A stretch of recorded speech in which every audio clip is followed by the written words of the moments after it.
It is good to see you face to face, Secretary Walsh. Thank you for the conversation that we had the other day.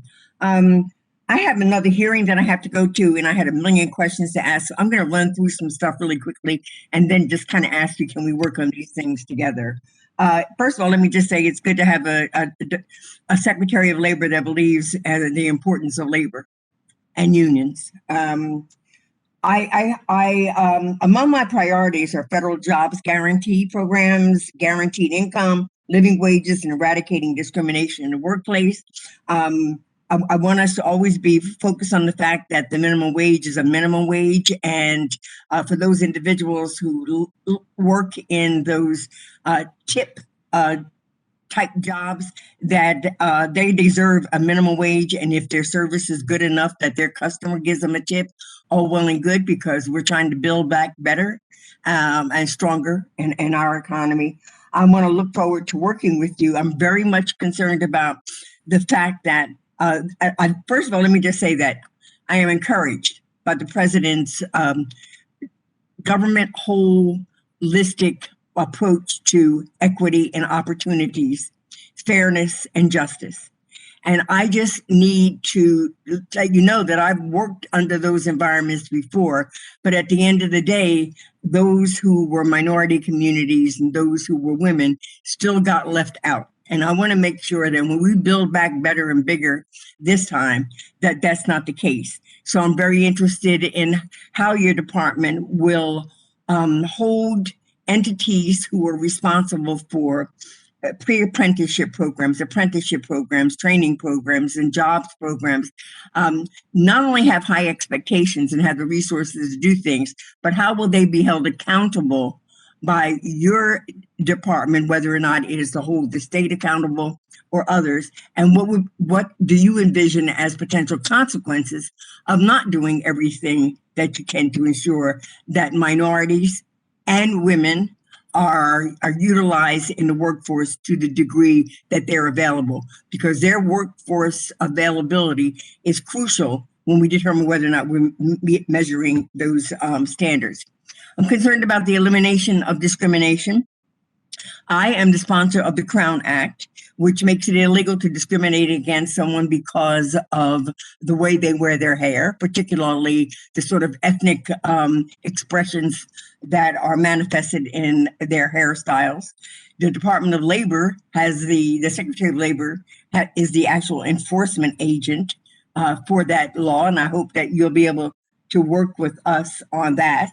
I'm also very concerned about reentry programs, second chance programs, youth programs. What are you looking forward to in terms of giving those individuals, those formerly incarcerated individuals, and those individuals who are most vulnerable to incarceration, because there haven't been these alternatives to incarceration programs, opportunities, so that they can become productive workers?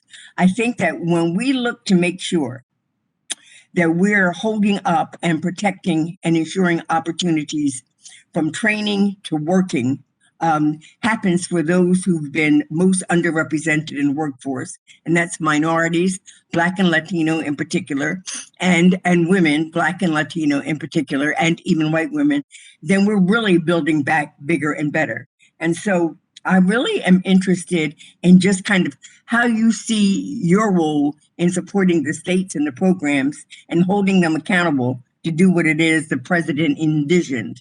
And I also want to put a pitch in for my Department of Labor, which is overwhelmed by so many cases that their people have months and months before they get a response. What can we do to alleviate some of that backlog?